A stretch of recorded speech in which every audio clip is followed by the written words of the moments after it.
Assalamualaikum warahmatullahi wabarakatuh.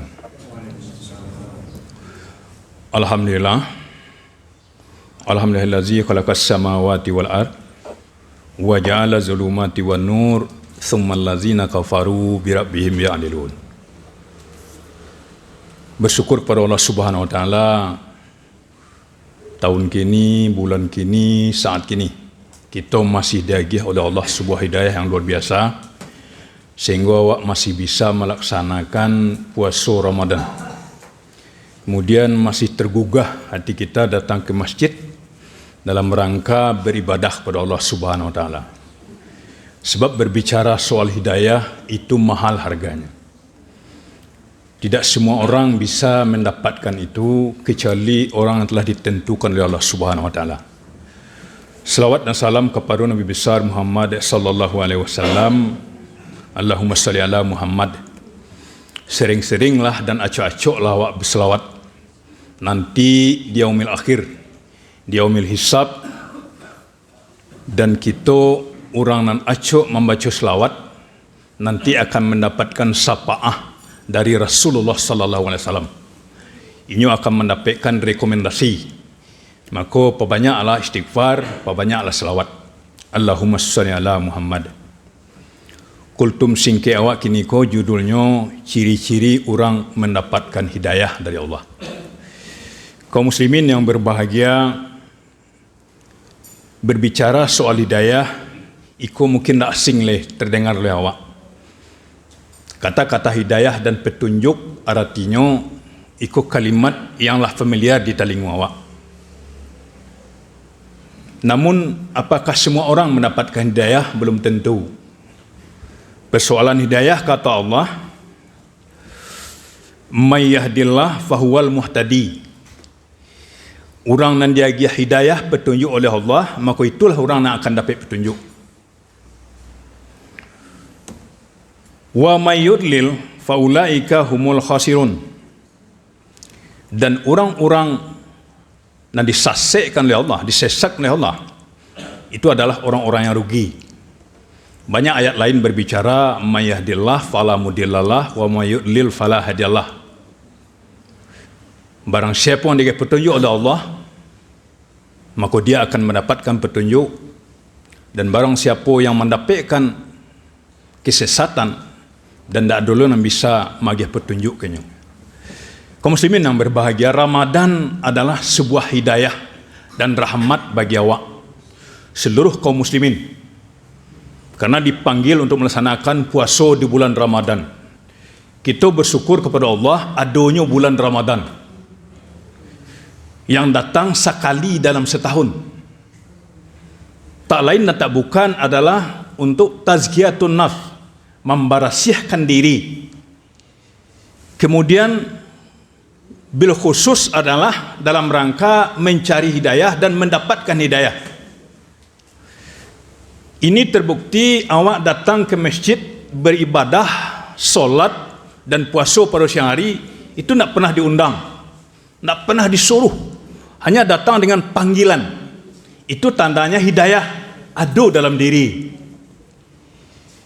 Semungkar apapun orang biasanya, dan Ramadan ko acaliannya puasa itu. Ambo yang tak sembahyang lebih ya, tapi nan bulan puasa ko ambo puasa ko. Sering kita dengar seperti itu, dan bahkan ada di lingkungan kita. Ambo puasa yang dia tinggal, sembahyang juga kurang ya. Sering seperti itu gitu. Kaum muslimin yang berbahagia, gitu panggilan gitu. Padahal tidak ada diundang. Pak Lurah tidak ada mengundang datang ke masjid menyuruh puasa dan lain sebagainya. Tapi datang dengan spontan. Nah, kenapa kita lalaikan dan kita tidak pupuk hidayah tersebut? Kaum muslimin yang berbahagia, ayat tadi mengingatkan awak bahasanya orang yang ada hidayah itu insya Allah akan bimbingnya dalam hidayah tersebut. Sebaliknya, orang disesatkan oleh Allah tidak ada yang bisa bagi petunjuk. Sejarah mencatat Nabi Nuh ingin tu anaknya itu dapat petunjuk, tapi apa boleh buat, tidak bisa. Dia tidak yakin apa yang disampaikan oleh ayahnya. Walaupun ayahnya sendiri Nabi, dan soal hidayah memang adalah urusan Allah. Kemudian Rasulullah juga ingin pamannya tu mendapat petunjuk, Abu Talib. Tapi apa boleh buat? Tak bisa tu. Memang Allah yang punya kuasa itu. Begitu juga Nabi Lut, istri selapiat seketiduran, tapi tak bisa dibentuk. Kaum muslimin yang berbahagia. Artinya apa? Hidayah itu adalah anugerah oleh Allah. Apa-apa ibu-ibu nanda do kini go, alhamdulillah hidayah itu ada dalam hati awak. Dan kita pupuk, kita jago selama Ramadan. Dan kita bina dan kita latih selama Ramadan. Maka jangan hilangnya. Maka oleh sebab itu, apa ciri-ciri orang mendapat hidayah tersebut? Dalam kesempatan kini kita bisa berpijak kepada kata-kata hidayah itu sendiri. Hidayah terdiri dari 3 onggok dari pembagian katanya tersebut. Hi, da, dan yah. Kaum muslimin yang berbahagia, hidayah, hi, itu kependekan dari hidup dengan ikhlas.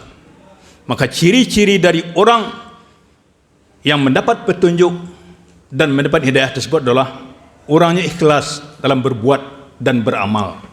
Dari pasal beribadahnya bukan karena mertua, bukan karena orang baru itu, bukan karena nyebagala kati dan lain sebagainya, tapi betul-betul datang ikut tanggung jawab ambo dan ibadahku kebutuhan ambo. Ikhlas itu terbukti dengan lapangnya hatinya. Istilah orang Minangnya, balam lapang berpadang lebar, mulik manih kucindan murah, bak gulo di bibir kerja orang. Senang orang dinyo. Dan dia betul-betul ikhlas bukan karena apa-apa gitu. Dan juga terbukti hidup ikhlas tersebut bersemangat beribadah tanpa apa embel-embel apapun, bukan karenanya Pak Wali Kota datang gitu. Bukan karena Pak Gubernur datang, bukan karena atasan direkturnya datang, tapi betul-betul spontan gitu. Plong. Itulah tanda orang hidayah dan ikhlas. Kemudian bersih pikirannya. Pikirannya bersih. Itulah orang-orang yang ikhlas dalam bukti dia mendapatkan petunjuk. Kaum muslimin yang berbahagia, maka oleh sebab itu dalam hidup ikhlas, dalam berpikiran lapang, itu memang perlu. Dunia hari ini penuh tantangan yang luar biasa. Kemudian pergumulan hidup yang luar biasa. Kalau sampai cara fikir awak mungkin jadi cakap tiap hari, dan itu terbukti seperti yang kita lihat di TV-TV. Selanjutnya ada kata-kata da, hida.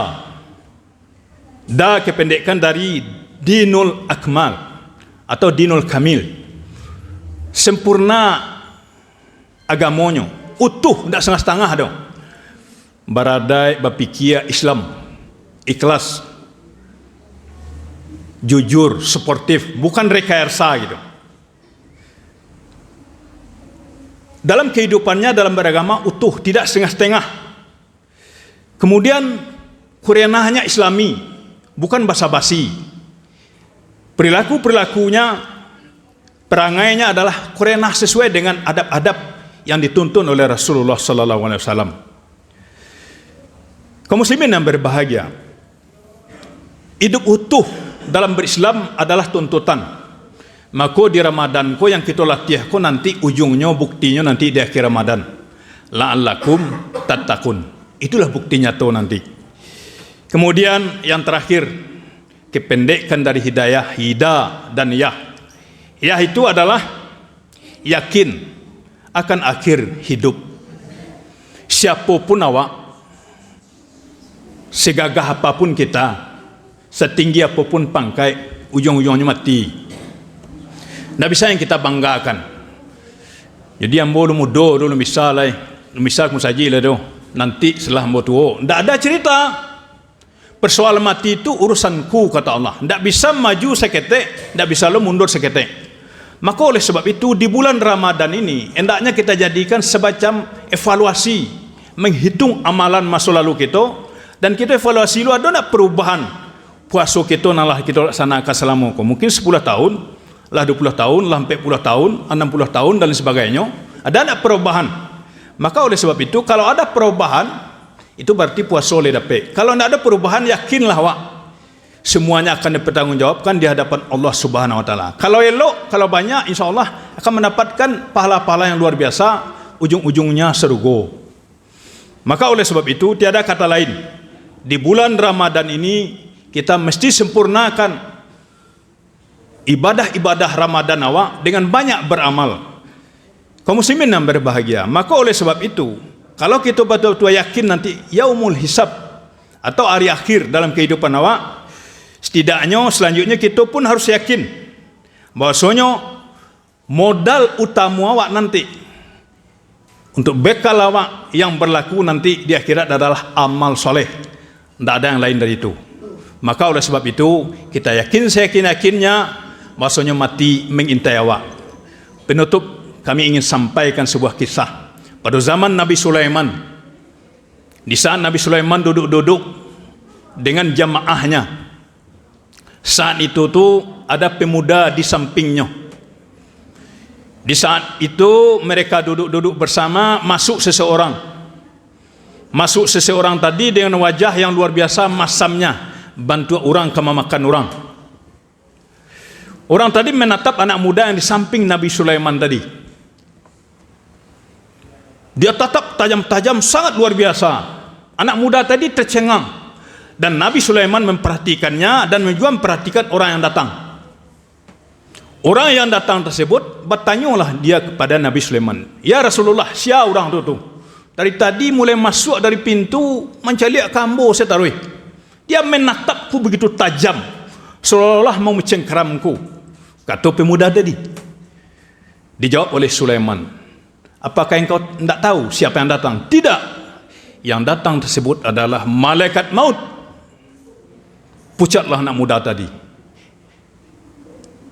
"Ya Rasulullah, kalau begitu izinkan ambo pai." Akhirnya anak muda dia lari. Dalam kisah tersebut ceritakan ada yang mengatakan lari ke daerah India, ada yang mengatakan daerah Cina. Kaum muslimin yang berbahagia, singkat cerita, kita tidak akan bicarakan kamarnya pai. Setelah dia sampai di tempat tadi, anak muda tadi lapainya kasinan. Kemudian ternyata malaikat maut lebih dulu datang dari anak muda tersebut. Anak muda tadi terkejut, terperanjat.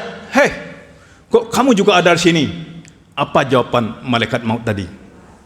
"Dari tadi ambo lah mencaliak-caliak ke engkau.